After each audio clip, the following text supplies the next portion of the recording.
बच्चों, स्वागत है आप सभी का आज की इस वीडियो में। आज की वीडियो में हम अर्धवार्षिक परीक्षा कक्षा 7 विषय हिंदी का क्वेश्चन पेपर शो करने वाले हैं। तो सभी बच्चे इस वीडियो को ध्यानपूर्वक पूरा देखेंगे, क्योंकि ठीक ऐसे ही क्वेश्चंस आपको आपकी अर्धवार्षिक परीक्षा में देखने को मिलेंगे। तो चलिए हम वीडियो स्टार्ट करते हैं। तो इस पेपर को करने के लिए आपको 2 घंटे 30 मिनट का समय दिया जाएगा, यानी कि 2.5 घंटे का समय रहेगा। कक्षा 7 हिंदी का यह क्वेश्चन पेपर है, ध्यानपूर्वक देख लेना है। पूर्णांक इसका 90 का है। आपके विद्यालय में 100 का भी हो सकता है, 50 का भी हो सकता है, लेकिन आपको घबराना नहीं है।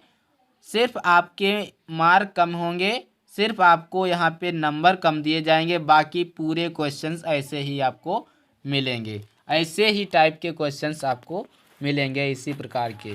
तो चलिए पहला प्रश्न देखते हैं। पहला प्रश्न है, निम्न शब्दों के अर्थ लिखो। यानी कि ये जो शब्द दिए गए हैं, क्षोम, जननी, विलंब, लुप्त, स्मृति, विशाल, कृपाण, शशिधरिणी, इन शब्दों के आपको अर्थ लिखने हैं। 9 नंबर आपको मिल जाएंगे। मान लो यहाँ पे लिखा हुआ है धरणी। धरणी मीन्स क्या होता है? धरणी का अर्थ होता है धरती। अगर धरती होता है तो आपको क्या करना है? सिर्फ आपको अपनी उत्तर पुस्तिका में धरती लिख देना है, बस। और अगर रजनी का रात होता है तो आपको सिर्फ अपनी उत्तर पुस्तिका में रात लिख देना है। बाकी आपको ज़्यादा क्वेश्चंस नहीं लिखने हैं। क्वेश्चन को आप बिल्कुल ना लिखें, क्योंकि क्वेश्चन लिखने का मतलब आपको अपना टाइम वेस्ट करना है। आपको टाइम, आपकी परीक्षा के लिए आपका टाइम बहुत ही इम्पोर्टेंट है। तो आपको अपने टाइम का बहुत ज़्यादा ख्याल रखना है और बिना टाइम वेस्ट किए ज़्यादा से ज़्यादा क्वेश्चंस को करना है। और ज़्यादातर हो सके तो आप कोई भी क्वेश्चन छोड़े नहीं। इससे क्या होगा? आपको ज़्यादा से ज़्यादा मार्क प्राप्त होंगे। और अगर आप क्वेश्चन को छोड़ ही देंगे तो उसमें कोई चांस नहीं होता है कि आपके नंबर बढ़ जाएं। लेकिन अगर आपने थोड़ा भी लिखा है तो हो सकता है आपको उस थोड़े लिखे का 1 नंबर अवश्य मिल जाए। अगर 1 नंबर ही मिल जाता है तो मान लो आपको 17 मिल रहे होते हैं या 33-32 मिल रहे होते हैं, तो 33 हो जाएंगे, तो 1 नंबर से आप पास भी हो सकते हैं। तो आपको क्या करना है? कोई भी क्वेश्चन छोड़ना नहीं है। तो इसके बाद दूसरा प्रश्न है, किन्हीं 4 प्रश्नों के उत्तर लिखो। आपको 4 प्रश्नों के उत्तर लिखने हैं। 8 नंबर का यह प्रश्न है। का है राजा ब्रह्मदत्त वेश बदलकर क्यों घूमता था? खा है डॉक्टर प्रभात का चेहरा किस दुखदाई स्मृति में काला सा हो गया था? गा है नए स्कूल का गेट कैसा था? और गेट को देखते ही तो चांद ने क्या कहा? इसके बाद घा है बुद्ध धन सिंह द्वारा सत्साहस का कौन सा कार्य किया गया? अंगा है रमेश के मित्र उसके घर क्यों जाना चाहते थे? चाहे व्यंग्य में मामा जी और मुन्ना किसके किसके लिए प्रयोग किया गया? तो ये आपको सारे क्वेश्चंस के जवाब नहीं देने हैं। सिर्फ यहाँ पे देखो लिखा गया है 4, तो आपको सिर्फ 4 प्रश्नों के जवाब देने हैं। यहाँ पे 6 प्रश्न दिए गए हैं, ध्यान देना है। आपको 6 प्रश्न दिए गए हैं, सॉरी 6 में से सिर्फ आपको 4 प्रश्नों के जवाब देने हैं। आपको 2 कोई भी छोड़ देने हैं। आप चाहे पहला छोड़ दें, चौथा छोड़ दें या 5वां छोड़ दें, कोई भी। 6 में से 4 आपको करने हैं, आप कोई भी छोड़ सकते हो। तो आपको सिर्फ 4 प्रश्नों के जवाब देने हैं, आपको 8 नंबर मिल जाएंगे। इसके बाद तीसरा प्रश्न है कि निम्न पंक्तियों का संदर्भ सहित अर्थ लिखो। ये जो पंक्तियां दी गई हैं इनका आपको संदर्भ, प्रसंग, व्याख्या आपको लिखनी है। 5 नंबर इसके लिए मिलेंगे। तो प्रसंग है, पंक्तियां हैं कि निज भाषा उन्नति है, सब उन्नति को मूल, विन निज भाषा ज्ञान के मिटय नहीं को सूल। तो ये जो पंक्तियां हैं इनका ये किस पाठ से आई हैं, कौन इनके कवि हैं, ये सब आपको संदर्भ में लिखना है। चौथा प्रश्न है कि अपनी पाठ्य पुस्तक की याद की हुई 8 लाइनों की कविता लिखो। 8 लाइनें आपको लिखना है, 8 नंबर मिल जाएंगे। आप याद किए होंगे वही आपको लिख देना है, लेकिन आपको ध्यान रहे कि जो आप 4 लाइनें लिखें वो आपकी पुस्तक की ही हों। ऐसा नहीं आप कहीं से भी ला करके किसी भी पुस्तक की वो लिख दें।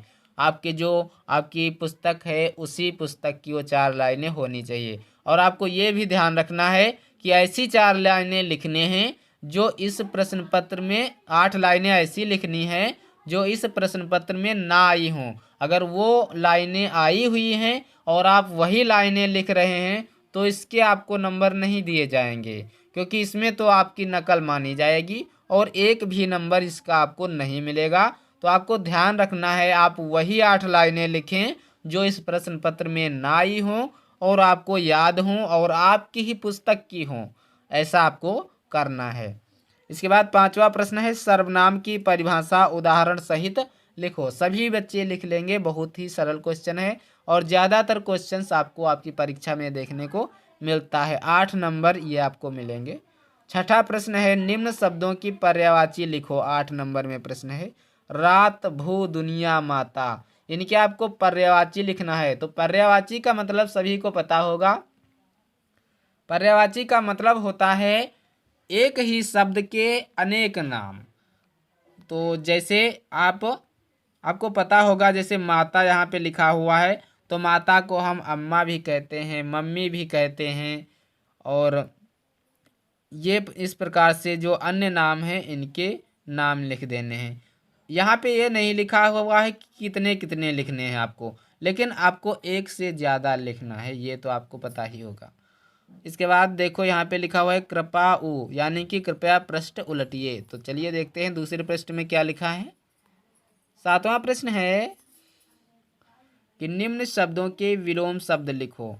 अब पर्यायवाची का मतलब होता है अन्य नाम, यानी कि और बहुत सारे नाम, और विलोम का विलोम का अर्थ होता है उल्टा। विलोम का अर्थ होता है उल्टा। तो इसमें आपको क्या करना है, ये जो शब्द दिए गए नई, ठंड, पाप, निकट, बूढ़ा, इनके आपको क्या करना है, विलोम लिख देना है। 5 नंबर आपको मिलेंगे। विलोम मान लो कैसे, जैसे पाप यहाँ पे लिखा है तो पाप का उल्टा क्या हो जाएगा, पुण्य हो जाएगा। आपको पाप का उल्टा क्या लिखना है, पुण्य लिखना है। इसके बाद जैसे बूढ़ा का जवान, निकट का दूर, इस प्रकार से आप कर सकते हो, विलोम आपको पता होगा। 8वां प्रश्न है, निम्न वाक्यांशों के लिए एक शब्द लिखो। 5 नंबर में दिए गए हैं, 5 हैं। जैसे शिक्षा देने वाला, शिक्षा देने वाला क्या कहलाता है, आपको पता होना चाहिए ना। खा है परोपकार करने वाला, परोपकार करने वाला के लिए एक शब्द भिक्षा मांगने वाला। जो किसी से ना डरे, अंगा है जिसके माता पिता ना हो। तो ये वाक्यांश के लिए एक शब्द होते हैं। वाक्यांश के लिए एक शब्द का मतलब ये होता है कि पूरे वाक्य को पढ़ने के बाद सिर्फ आपको एक शब्दों में उस क्वेश्चन को, उस वाक्य का अर्थ पता चल जाना। यानी कि यहाँ पे लिखा है भिक्षा मांगने वाला। भिक्षा मांगने वाला मतलब भिखारी। भिक्षा मांगने वाले को हम क्या कहते हैं, भिखारी। तो यहाँ पे आपको सिर्फ क्या करना है, भिखारी लिख देना है। इस प्रकार से आपको करना है। सॉरी। 9 नंबर प्रश्न है, निम्न शब्दों के वाक्य प्रयोग बनाओ। 5 नंबर में प्रश्न है, बेकार, दफ्तर, सचमुच, अचानक, शाम, इनके आपको वाक्य प्रयोग करना है। 10 नंबर प्रश्न है, भारत के महान व्यक्तित्व का एक सारांश लिखो। आपको सारांश लिख देना है। कोई भी पाठ अगर थोड़ा भी आपको याद है तो अवश्य लिख करके जाना है। यहाँ पे ये तो नहीं बताया गया है कि आप इनसे संबंधित कोई भी कुछ लिखो। आपको पूरी महान व्यक्तित्व किताब पढ़ी हुई है, उसमें से कोई भी आपको कोई भी लेसन याद है तो आपको वो अवश्य लिखना है। यहाँ पे 11 नंबर प्रश्न है कि शुद्ध वाक्य शुद्ध करो। वाक्य शुद्ध करना है, आपको देखना है ध्यान पूर्वक। 3 नंबर में है, छोड़ना नहीं है। ऐसा नहीं कि वाक्य शुद्ध करो, कैसे शुद्ध करें। तो क्या है, वही जिसके मामा हैं हम। तो ध्यान देना है आपको, वही जिसके मामा हैं हम। ऐसा नहीं था, आप पढ़े भी होंगे, उसमें था कि हम जिसके मामा हैं, हम जिसके मामा हैं, ये वाक्य शुद्ध था। और यहाँ पे लिख के आया है वही जिसके मामा हैं हम। ये गलत हुआ कि नहीं हुआ। हाँ तो ये गलत है, इसको शुद्ध करके लिखना है। खा है शैली है गा रही, सॉरी शैली है गाना रहीगा। देखो ये कहाँ मैच बन ही नहीं रहा कुछ, तो इसको जब शुद्ध करके लिखेंगे तो शैली गाना गा रही है, इस प्रकार से इसको हम शुद्ध करके लिखेंगे। गा है माधव विद्यालय गया घर से, माधव विद्यालय गया घर से, इसको शुद्ध करके लिखेंगे तो माधव विद्यालय घर से गया, इस प्रकार से इसको शुद्ध करके लिखेंगे। 12 नंबर प्रश्न है कि अपनी बहन की शादी हेतु प्रधानाचार्य को छुट्टी का प्रार्थना पत्र लिखो। 6 नंबर में है, आप लिख लेंगे, आपको पता होगा। 13 नंबर प्रश्न है किसी एक पर सुंदर लेख लिखो। सुंदर लेख का मतलब आपको अच्छी सी लाइनें लिख देने हैं उनसे संबंधित, जैसे गाय, गाय पर आपको एक लेख लिख देना है, जैसे गाय हमारी माता है वगैरह वगैरह करके आपको कम से कम 10 लाइनें अवश्य लिख देने हैं। हमारा विद्यालय पर भी आप लिख सकते हो, 2 में से एक पर सिर्फ आपको लिखना है। 14 नंबर प्रश्न है कि नीचे दिए विशेषण व विशेष का मिलान करो। 4 नंबर में प्रश्न है सहमी शिखाएं लाल वेदी पुण्य दीप लघु धरती, तो ये जो विशेषण है उनका आपको विशेष से मिलाना है, आप मिला लेंगे, आपको पता होगा। 15 नंबर प्रश्न आपको ध्यान पूर्वक देखना है। ये 15 नंबर जो प्रश्न है 4 नंबर का प्रश्न है और निम्न पंक्तियों का हिंदी में अनुवाद करो, आपको अनुवाद करना है।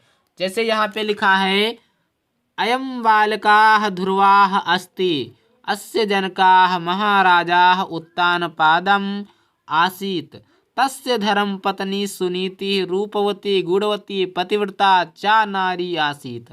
ये जो संस्कृत की पंक्तियां हैं इनका आपको हिंदी में अनुवाद कर देना है, आप अच्छे से कर लेंगे, हमें पता है।